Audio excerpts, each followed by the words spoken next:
out to the winners' final.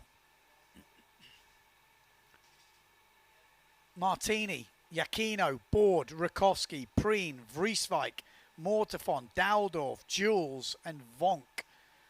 Vrieswijk looks pumped up. Like I said, he's been having some good results.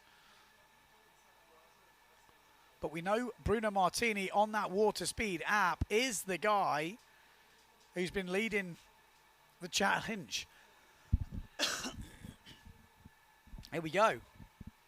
Is it a good start? Are they all cleanly away? The green flag is up and it looks good. So who's leading the way? I need to get that drone guide downwind a bit just so I can see the sails. Or upwind, one of the two. The straight on is difficult, but it looks like Amado Vrieswijk is definitely the guy going well in the middle. We've got the prides down that bottom end. Bruno Martini also looking good as Vrieswijk sails down over the top of Jordi Vonk. But it is, you guessed it, Pierre Mortefon powering his way to the front of the pack right now. It could be Nico Preen down that right-hand side as well, who's looking good. Just trying to hold on to the board as it got a bit squirmy there. But it's Pierre Mortefon, then Bruno Martini, then Nico Preen. Oh, big crash at the back. Matteo Iachino goes through, but so does Amado Vrieswijk. Great jibe. And it could be Maciek Rakowski that went down on that outside. Bad news for the current leader. But good news for the reigning champion and current tour leader, I should say. Maciek was leading this event. But Pierre Mortefon now, with a win in this one, would put himself back at the top. Still a long race to go. Pierre Mortefon rounding first, then Bruno Martini. Amado Vrieswijk looks good on a nice bit of swell there from Vrieswijk. Then we've got Nico Preen, Jordi Vonk. Looks like it's Matteo Iachino. Then Daldorf. Then Lohan Jules. And it was Maciek Rakowski that went down at that first mark. And Amado Vrieswijk challenging Bruno Martini here. Pierre Mortefon, though, is absolutely storming ahead. Look at Vrieswijk. He's got the speed. I've seen him racing on the sim racer here. He's in the top 1% in the world. If you do any sim racing, you will know that is absolutely crazy. And look at him on a windsurfing board too. Pierre Mortefon's getting a bit caught up here because Vrieswijk had a lovely bit of swell there and it kind of pumped him up onto the plane. This is definitely not all over. This will come down to how the swell lines up on this last jibe mark. Definitely not all over. Keep your eye on this. Pierre Mortefon, reigning world champion, current tour leader. He was dropped down in the event rankings after that second elimination, but he's going to be straight back up there now. A little mistake on the last jibe mark. Will we see a mistake on this jibe mark? That's the question. Pierre Mortefon just needs to keep it together. Amado Vrieswijk behind him.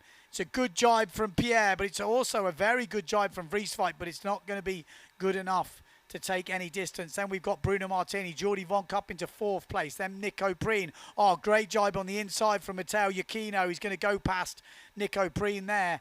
Lohan Jewel. Actually, Preen's lost a lot of ground, but at the front, it will be the reigning World Slalom-X champion, Pierre Mortefon.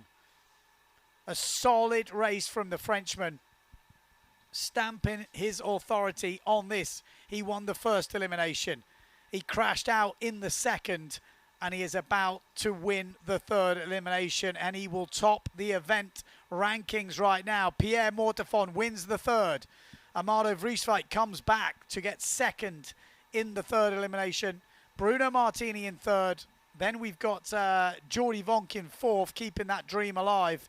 Matteo Iachino behind him.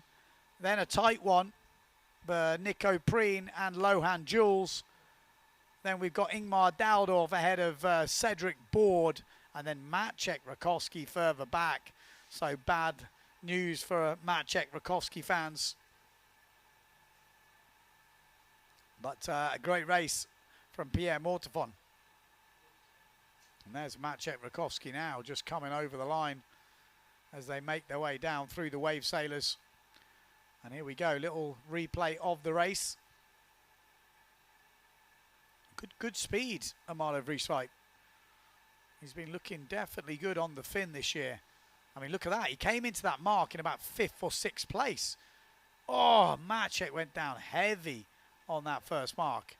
Amado, impressive stuff from the Bonarian.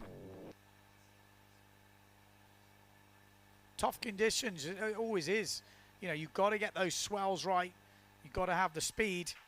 And Amado to get over the top of Bruno Martini is impressive.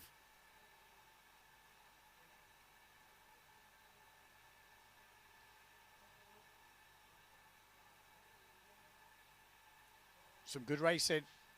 Some good racing. We'll have a look how that affects the overall results as well in a minute once they've been updated. Will take a little bit of time to update them. So I've already heard that the fourth elimination will be coming up in half an hour's time. So we're going to get an interview on the beach. So I don't know if we can get an interview with a couple of the riders, but it's always interesting to hear from different riders. First discard comes in after 4. So I'd imagine there'll be one more elimination for the day, but don't quote me on that.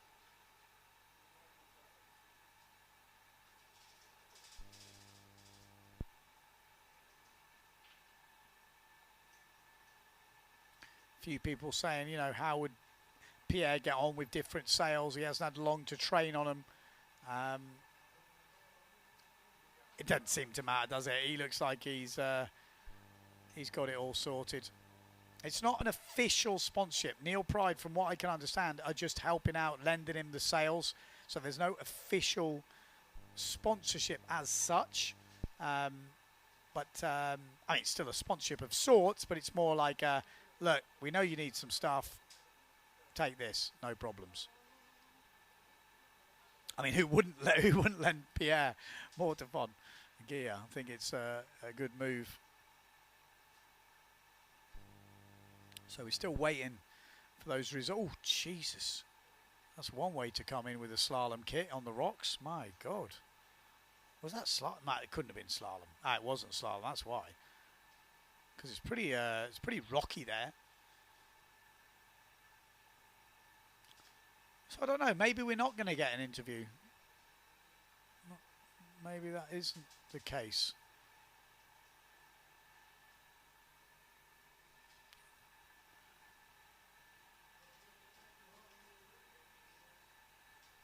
Okay, well, the next race will be coming up in 25 minutes' time.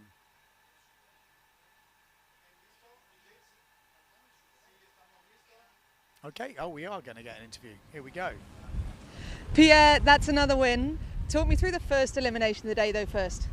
Yeah, the first one, it's always tricky. The wind is on the edge, and especially on the first one.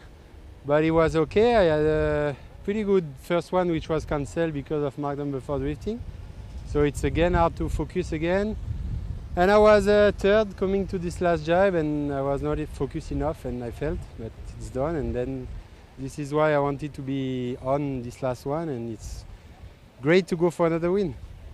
And then talk me through the last race. Last race was good. First reach was pretty windy.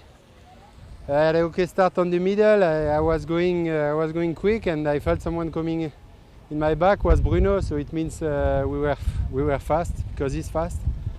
And then I was just focusing on myself. Amado was pushing, but I knew that if I jibe okay, it's okay. So I keep focus on my hand, on my foot, and I was just pushing till the finish line. Everyone's having mixed results. Does that make it easier or harder? I don't know. It's hard to sail because conditions are not easy. It's bumpy, wavy, wind is changing, but it's the same for all. So yeah, the plan is just to get as less point as possible. It was between you and Bruno yesterday on the water speed challenge. How fast are you going today? Yes, 33.4.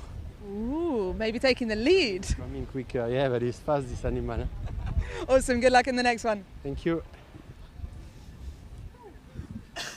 33.4, that's pretty good. That is definitely up there. But as Pierre says, he is fast. Bruno Martini is fast. We've just actually updated the results, so they have coming in. Bruno Martini's got some solid results coming in here.